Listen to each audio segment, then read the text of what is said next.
బ్రహ్మణే నమః. అథర్వవేదం శతకం వెంకటేశ్వర శాస్త్రి గారిని పూర్తి చేసుకున్నాం. 100 మంత్రాలు శతకం. దాని తర్వాత మహర్షి దయానంద సరస్వతి స్వామీజీ రచించినటువంటి సత్యప్రకాశం, ఋగ్వేద భాష్య విముఖ మొదలైన పెద్ద పెద్ద గ్రంథాలు ఉన్నాయి.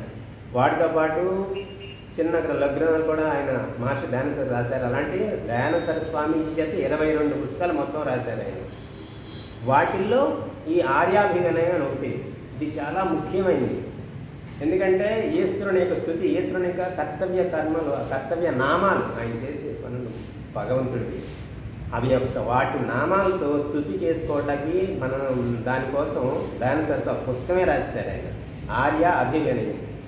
దీని తెలుగులో దీని యొక్క గొప్పతనాన్ని గుర్తించి మన పండిత గోపదేవ శాస్త్రి గారు తెలుగు వాళ్ళ కోసమని దీన్ని తెలుగులో అనువాదం చేశారు, ఆర్యాభిగనయము. ఈ మొత్తం ఇందులో ఉన్న అన్ని మంత్రాలు, 4 వేల ఉన్న మంత్రాల్లో కేవలం భగవంతుడి యొక్క స్థుతి ఉంటుంది, గుణనామాలు, కర్తవ్యనామాలు. కాబట్టి ఈరోజు ప్రార్థనతో మొదలు పెట్టడం కోసం ఆయన మహర్షి దయానంద సరస్వతి రాసినటువంటి ఋగ్వేదం ప్రథమ మండలం 6వ అనువాకంలో 18వ సూక్తంలో 4వ మంత్రం చెప్పుకుందాం. దీని భావార్థము ప్రతిపదార్థం కూడా చెప్తాను. ఓం శం నో మిత్రః శం వరుణః శం నో భవత్వర్యమా శం న ఇంద్రో బృహస్పతిః శం నో విష్ణురుక్రమః.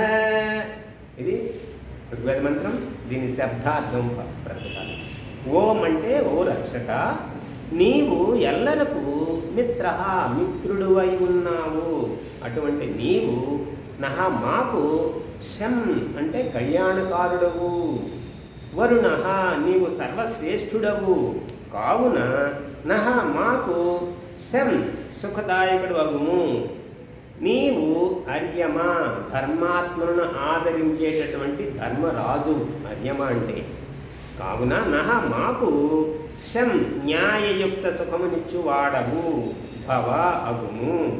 నీవు ఇంద్ర పరమ ఐశ్వర్యశాలివి, నహ మాకు శం ఐశ్వర్యయుక్త సుఖము నిమ్ము. నీవు బృహస్పతివి, గొప్ప పదార్థములను గొప్పవారిని పాలించేవాడవు. నీవు గొప్ప సుఖములను ఇచ్చేవాడవు కూడా నీవే. ఉరుక్రమ గొప్ప పరాక్రమము కలవాడవు. పరాక్రమం అంటే మొత్తం ఇంత పెద్ద విశ్వం జగత్తునంతటిని నియమించి పాలించేవాడు ఆ పరమాత్ముడు మాత్రమే నిజమైన పరాక్రమవంతుడు. ఇంత విశ్వాన్ని పాలించడానికి కాళ్ళు చేతులు ఉన్నవాళ్ళు ఎవరూ చేయలేరు.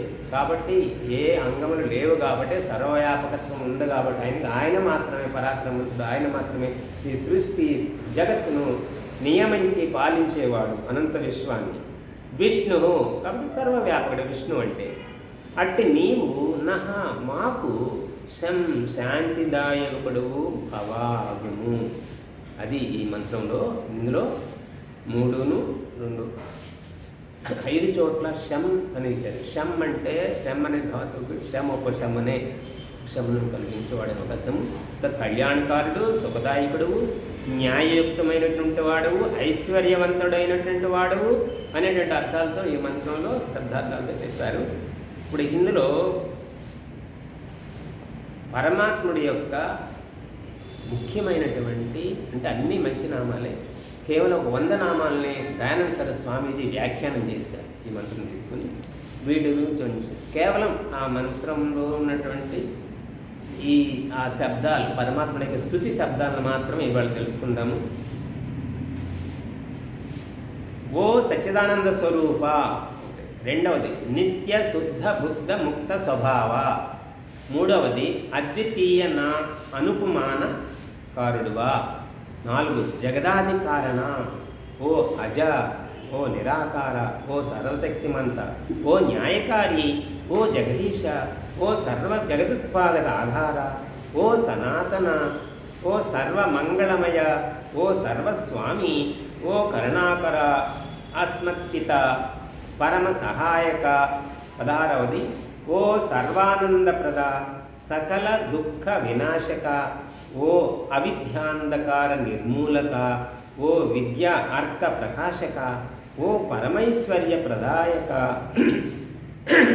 21ది సామ్రాజ్య ప్రసారక, ఓ అధమోద్ధారక, ఓ పతిత పావన, ఓ మాన్యప్రద, ఓ విశ్వ వినోదక, ఓ వినయ విధి ప్రద, ఓ విశ్వాస విలాసక, ఓ నిరంజక, ఓ నాయక, శర్మద, నరేష, నిర్వికార, ఓ సర్వాంతర్యామి, ఓ సదుపదేశిక, ఓ మోక్షప్రద, ఓ సత్య గుణాకర, ఓ నిర్మల, ఓ నిరీహ, ఓ నిరామయ, ఓ నిరుపద్రవ.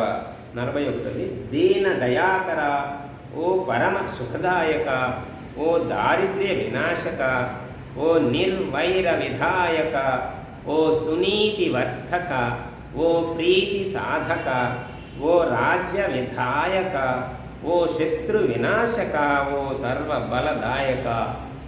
50వ నామము ఓ నిర్బల పాలక, ధర్మ సుప్రాపక, ఓ అర్థ సుసాధక, ఓ సుకామ వర్ధక, ఓ జ్ఞానప్రద, ఓ సంతపాలక, ఓ ధర్మ సుశిక్షక, ఓ రోగ వినాశక, ఓ పురుషార్థ ప్రాపక, ఓ దుర్గుణ నాశక, సిద్ధిప్రద, ఓ సజ్జన సుఖద, ఓ దుష్ట సుతాడన, ఓ గర్వ కుక్రోధ కులోభ విధారక, ఓ పరమేశ పరేశ పరమాత్మ, ఓ పరబ్రహ్మ, ఓ జగదానందక పరమేశ్వర, వ్యాపక సూక్ష్మ ఛేద్య, ఓ అజర అమృత అభయ నిర్బంధనాథ నానాది, ఓ అప్రతిమ ప్రభావ, ఓ నిర్గుణాతుల విశ్వాద్య విశ్వవంద్య విద్వ విలాస కేత్యాద్యనంత విశేషణ వాచ్య, ఓ మంగళ ప్రదేశ్వర, ఓ సర్వ విధముల ఎల్లరిక మిత్రుడైనటువంటి మాకు అంటూ సత్యసుఖం ఇచ్చినడు పరమాత్మ. 80వది ఓ సర్వోత్కృష్ట స్వీయకరణీయ సర్వేశ్వర, నీవు వరుణుడువు. ఈ రకంగా 100 ఉన్నాయి. మనం ఇన్న ఈ 7 నిమిషాలు అన్నీ చెప్పుకోలేం కాబట్టి ఈ గుణాలన్నీ కూడా ఆయన ఒకడ గుణములు, కర్తవ్య గుణములు కూడా. కాబట్టి ఆ పరమేశ్వరుడు మాకెల్లప్పుడూ సుఖం ఇవ్వాలని కోరుకుంటూ ఈ మంత్రంతో ఈరోజు ఆయన స్తుతి చేస్తున్నాం. ఓం ఇతిశం.